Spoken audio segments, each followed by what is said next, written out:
एक बच्चे के लिए क्या अच्छा है और क्या बुरा, ये उसके पेरेंट्स से ज्यादा और कोई नहीं समझता। और पेरेंट्स अपनी पूरी लाइफ को डेडिकेट कर देते हैं सिर्फ इसलिए कि वो अपने बच्चे को दुनिया की हर खुशी ला के दे सके। और हर पेरेंट ये चाहता है कि वो अपने बच्चों की बेस्ट से बेस्ट पेरेंटिंग करे ताकि उनके बच्चे बड़े होके सक्सेसफुल हो। लेकिन कई बार ना कुछ पेरेंट्स को छोटी छोटी सी बातें ऐसी होती हैं जो कि मिस कर जाते हैं, और ये बातें बहुत ज्यादा इंपॉर्टेंट होती हैं सक्सेसफुल और इमोशनली एंड मेंटली स्ट्रॉन्ग बच्चों को रेज करने के लिए। हाय, कैसे हैं आप? मैं हूं डॉक्टर शिखा, और आज के वीडियो में मैं आपके साथ 7 ऐसी बातें शेयर करने वाली हूं जो कई बार जाने अनजाने हम मिस कर जाते हैं। हम उन पे इतना अटेंशन नहीं पे करते, लेकिन वो बहुत बड़ा रोल प्ले करते हैं हमारे पेरेंटिंग में। क्योंकि पेरेंट तो फिर भी हर कोई बन सकता है, लेकिन पेरेंटिंग हर किसी के बस की बात नहीं होती। और अगर हम ट्रूली चाहते हैं कि हमारे बच्चे हमेशा खुश रहें, तो हमें उनकी पेरेंटिंग पे ध्यान देने की बहुत ज्यादा जरूरत होती है। क्योंकि अगर हम राइट पेरेंटिंग करेंगे तो हमारे बच्चे लाइफ में कितने भी अप्स एंड डाउन्स आए उनको ब्यूटीफुली हैंडल कर पाएंगे। मगर वीडियो शुरू करने से पहले इन केस आप मेरे चैनल पे आज पहली बार आए हो तो चैनल को सब्सक्राइब करके नोटिफिकेशन बेल पे क्लिक जरूर कर देना। मैं इस चैनल पे ऐसे ही वीडियोस अपलोड करती हूँ जो हमारी क्वालिटी ऑफ लाइफ को इंप्रूव करके हमें हमारे हाईएस्ट सेल्फ से कनेक्ट कराने में सपोर्ट करते हैं। So without any further delay let's begin. ये पेरेंट्स के वो एक्शंस एंड बिहेवियर्स हैं जिनके ऊपर उनको बहुत ज्यादा टेंशन पे करने की जरूरत होती है, क्योंकि बच्चे वो कम सीखते हैं जो हम उनको सिखाते हैं, और वो ज्यादा सीखते हैं जो कि वो खुद देखते हैं और ऑब्जर्व करते हैं अपने पेरेंट्स में। सबसे पहली बात जिसका हमें ध्यान रखना है वो ये कि पेरेंट बनने के बाद ना हमारे रोल्स बढ़ जाते हैं। हमको अलग अलग रोल्स को मैनेज करने में बहुत टेंशन और स्ट्रेस भी हैंडल करना पड़ता है। कई बार वर्क प्लेस का रोल हमारा अलग है, पर्सनल लाइफ में, सोशल लाइफ में रोल हमारा अलग है, और फिर एक नया रोल पेरेंट बनने का, अपनी वो रिस्पॉन्सिबिलिटी निभाने का सही तरीके से। तो कई बार हमारे दिमाग में जो इतना स्ट्रेस, इतनी टेंशन बिल्डअप हो जाती है, उससे कोप करने के लिए पेरेंट्स कई क्या करते हैं, वो घर आते हैं, बहुत ज़्यादा स्ट्रेस है पापा को, आज पापा बहुत ज़्यादा ड्रिंक कर रहे हैं, स्मोक कर रहे हैं, मम्मी जो है वो बहुत लाउड बोल रही है, पापा बहुत लाउड बोल रहे हैं आज, क्योंकि वो बहुत ज़्यादा थक गए हैं, ऑफिस में बहुत ज़्यादा टेंशन थी, मम्मी ने आज बहुत ज़्यादा स्ट्रेस लिया है, ऑफिस में बहुत ज़्यादा काम था,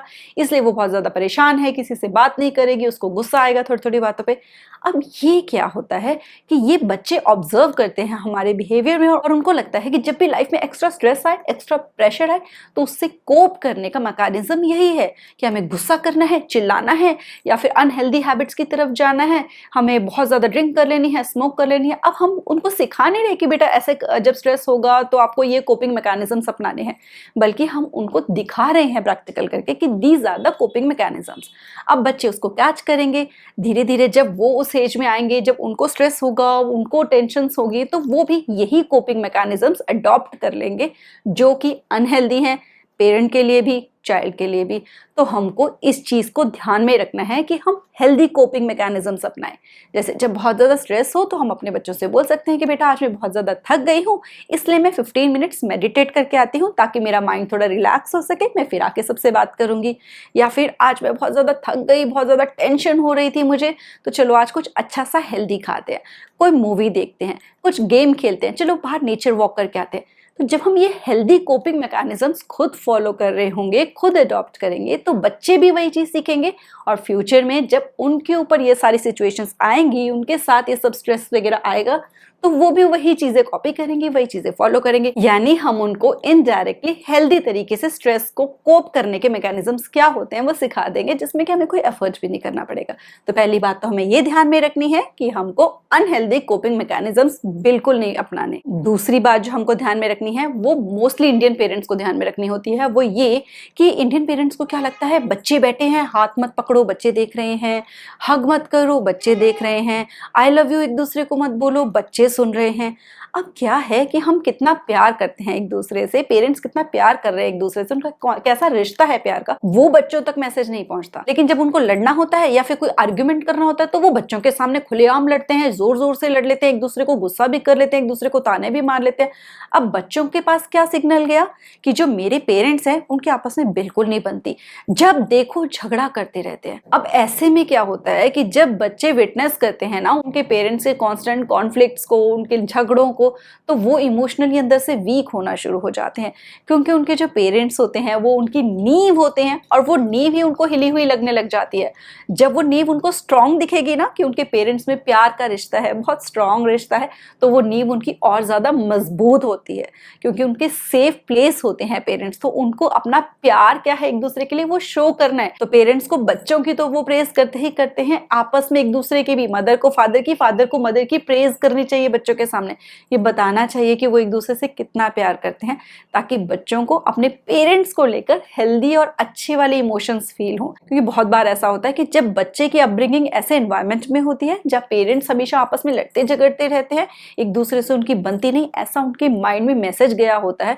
तो या तो वो रिलेशनशिप से ही घबराना शुरू कर देते हैं, उनको लगता है कि रिलेशनशिप्स होती ही बेकार है, या फिर दूसरा क्या होता है कि वो गलत एब्यूसिव रिलेशनशिप्स को भी एक्सेप्ट कर लेते हैं, क्योंकि उनको लगता है कि रिलेशनशिप तो होती ही ऐसी हैं, करते ही हैं गुस्सा एक दूसरे से, ऐसे लड़ते ही हैं, झगड़ते ही हैं एक दूसरे से, तो वो अपने पार्टनर के एब्यूसिव बिहेवियर को भी एक्सेप्ट कर लेते हैं। और बहुत बार पेरेंट्स को जब समझ में भी आ जाता है ना कि उनका जो पार्टनर है वो एब्यूसिव है, और वो उनको राइट सजेशन देने की कोशिश करते हैं, राइट एडवाइस देने की कोशिश करते हैं, तो ऐसे में बच्चे अपने पेरेंट्स की बात को बिल्कुल नहीं सुनते, क्योंकि उनको ये लगता है कि उनके जो पेरेंट्स हैं उनका तो रिलेशनशिप वैसे खुद ही हेल्दी नहीं है, वो तो खुद ही राइट रिलेशनशिप में नहीं है, तो वो हमको क्या रिलेशनशिप एडवाइस देंगे। तो अगर हम चाहते हैं कि हमारे बच्चे इमोशनल लेवल पे स्ट्रांग रहे, राइट पार्टनर चूज कर सके, रिलेशनशिप का असली मतलब समझ सके, तो हमें उसका एग्जाम्पल सेट करना है उनके आगे, एक आइडल बनना है हमको उनके लिए, एक रिलेशनशिप ऐसी प्रेजेंट करनी है ताकि बच्चे को पता लगे कि पार्टनर्स कैसे होते हैं और क्या राइट रिलेशनशिप होती है। तो ये भी सिखाना बहुत जरूरी होता है बच्चों को, जो कि मोस्टली पेरेंट्स मिस कर जाते हैं। नेक्स्ट ये है कि बहुत बार पेरेंट्स को क्या होता है मन में ना कि अपने बच्चे के आगे अपना इंप्रेशन जमाने के लिए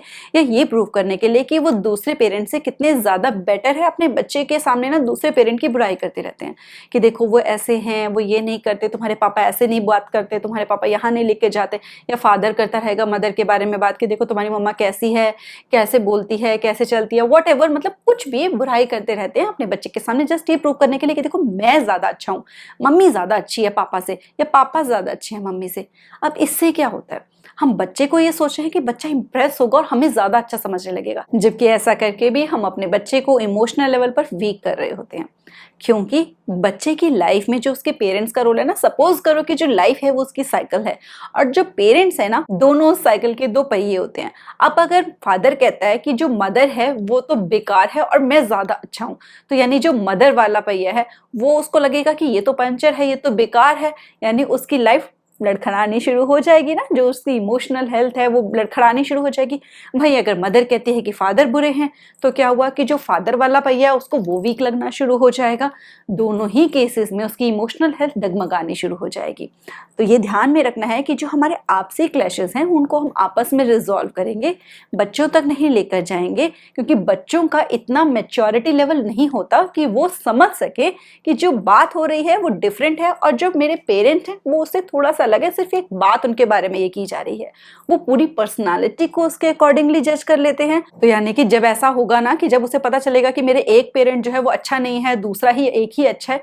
तो उनकी सेल्फ एस्टीम लो होनी शुरू हो जाती है। अपने पेरेंट के साथ मदर हो या फादर हो, उनका रिलेशनशिप भी खराब हो जाता है, और जब एक ही पेरेंट के साथ रिलेशनशिप स्ट्रांग हो तो ऑब्वियसली उनकी जो इमोशनल हेल्थ है वो भी वीक हो जाएगी। तो इसलिए हमारे बच्चों को हमेशा ये लगना चाहिए कि जो उसके पेरेंट्स है वो एक टीम है। जब उसको अपने पेरेंट्स एज अ टीम दिखते हैं तो उसकी स्ट्रेंथ जो है वो बढ़ जाती है, सेल्फ एस्टीम उसकी हाई रहती है, उसका कॉन्फिडेंस लेवल हाई रहता है। जब वो उसको बिखरे हुए दिखते हैं तो उतने ही उसका कॉन्फिडेंस लेवल भी डगमगाता है। इसलिए आपसी क्लैशेस को पेरेंट्स को अपने साथ रखना चाहिए, बच्चों के साथ डिस्कस नहीं करना चाहिए। नेक्स्ट ये कि हम बच्चों को टीवी पर क्या दिखा रहे हैं या हमारे बच्चे फोन में क्या देख रहे हैं, हमें इस चीज को चेक करते रहना चाहिए। बहुत बार क्या होता है कि पेरेंट्स खुद कुछ देख रहे हैं, कोई वेब सीरीज देख रहे हैं या कोई शो ऐसा देख रहे हैं जिसमें कि नेगेटिव बोला जाता है बहुत ज्यादा, या फिर नेगेटिव इंसिडेंसेस, क्राइम सीन्स बहुत ज्यादा दिखाए जाते हैं, तो वो पेरेंट्स खुद देखते हैं, बच्चे भी उनके साथ बैठकर देखते रहते हैं। अब बच्चों का जो नाजुक सा मन है, जो उनका सबकॉन्शियस है ना, वो उन नेगेटिव एक्सपीरियंसेस को कैच करके स्टोर करता रहता है।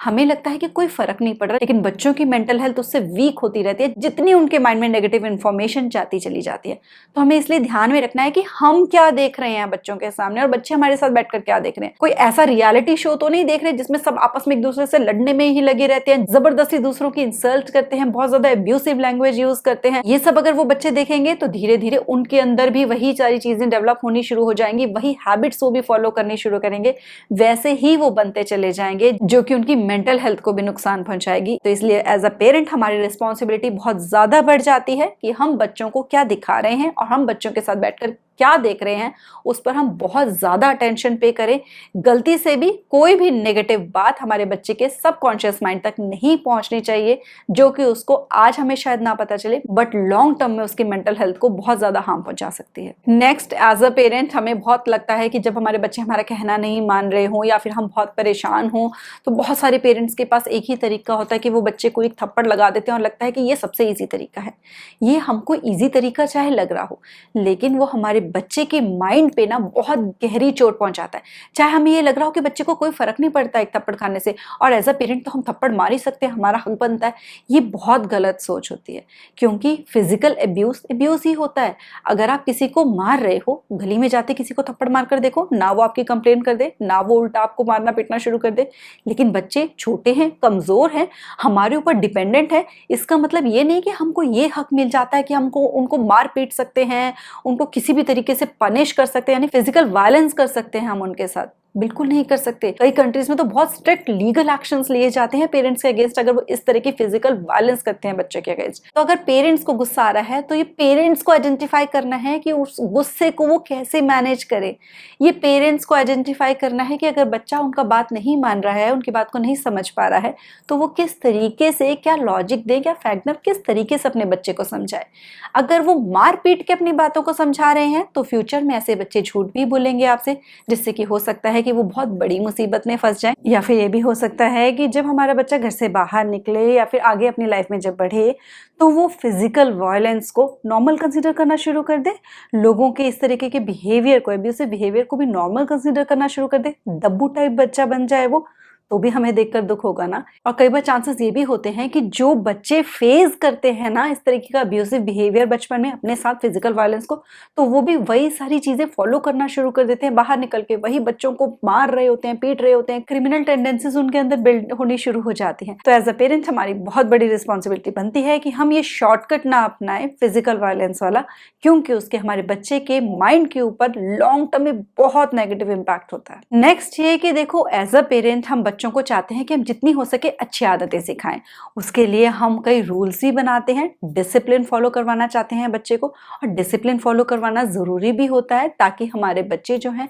आगे चल के उस डिसिप्लिन को फॉलो करना सीखें लाइफ में, ताकि वो हर चैलेंज को फेस कर सके, क्योंकि एक पर्सन की हैबिट्स ही डिसाइड करती हैं कि उसकी क्वालिटी ऑफ लाइफ कैसी होगी। अब लेकिन पेरेंट्स को एक बात ध्यान में रखने की बहुत ज्यादा जरूरत होती है कि जब हम किसी तरीके का डिसिप्लिन फॉलो करवा रहे हों बच्चे से, तो उसके रूल्स को लेकर हम कंसिस्टेंट रहे। अगर हम इनकंसिस्टेंट रहेंगे ना कि आज तो हमने बच्चे को कह दिया कि सिर्फ 30 मिनट्स का स्क्रीन टाइम, अगले दिन बच्चा फिर सारा दिन टीवी देख रहा है, फिर तीसरे चौथे दिन हमें फिर ध्यान आया, फिर हमने कहा 30 मिनट्स का स्क्रीन टाइम, इससे बच्चे कंफ्यूज हो जाते हैं, उनको समझ ही नहीं आता कि राइट चीज है क्या। तो इसीलिए जो भी डिसिप्लिन फॉलो करवाना चाहती हूँ, हमको हमेशा उस पर कंसिस्टेंट रहना है। हमें याद रखना है कि ये वाली हैबिट बच्चे की छुड़वानी है, इसलिए ये वाला जो रूल फॉलो करना है वो डेली बेसिस पे कंसिस्टेंटली फॉलो हो, उसमें लीनियंसी नहीं बरतनी है बिल्कुल भी। जितना हम खुद कंसिस्टेंट रहेंगे उतना ही वो बच्चा भी उस हैबिट को डेवलप कर पाएगा, वो इनबिल्ट हो पाएगी उसके अंदर हैबिट, जो कि उसको हेल्प करेगी आगे भी लाइफ में एक डिसिप्लिन्ड अप्रोच के साथ बढ़ने की, जो कि बहुत जरूरी होती है लाइफ में सक्सेसफुल होने के लिए। नेक्स्ट देखो, पेरेंट्स अपने बच्चों से बहुत प्यार करते हैं और हम नहीं चाहते कि किसी भी तरह का दुख जो है उन तक पहुंचे, हम उनको चाहते हैं वो हमेशा खुश रहे। अब उस चक्कर में कई बार पेरेंट्स हेलीकॉप्टर पेरेंटिंग करने शुरू कर देते हैं। हेलीकॉप्टर पेरेंटिंग मतलब 24 घंटे उनके सिर के ऊपर मंडराते रहना, उनके आसपास रहना। इतने ओवर प्रोटेक्टिव हो जाते हैं वो कि उनकी लाइफ से रिलेटेड हर डिसीजन वो लेना शुरू कर देते हैं। उनको लगता है कि वो किसी तरह की गलती ना करें कभी, उनको लगता है कि कोई तरह का चैलेंज ना उनके पास है। अब उसकी वजह से वो अपने बच्चे को बिल्कुल स्पेस नहीं देते। अब जब तक पेरेंट्स अपने बच्चे को स्पेस नहीं देंगे तब तक उसकी पूरी ग्रोथ नहीं होती है, और मोस्ट इंपॉर्टेंटली उसकी इमोशनल ग्रोथ नहीं होती है जब तक कि वो कुछ चैलेंजेस, कुछ हार्डशिप्स खुद से फेस नहीं करता है। तो एज अ पेरेंट हमें बच्चे के सामने छोटे छोटे चैलेंजेस डालने चाहिए, उसको थोड़ा सा सेल्फ डिपेंडेंट बनाने की कोशिश करनी चाहिए, उसके सब काम खुद से करके नहीं देने चाहिए, उसको इंडिपेंडेंट बनाने की कोशिश करनी चाहिए कि वो बिना हमारी हेल्प के भी अपनी अच्छे से केयर कर सके।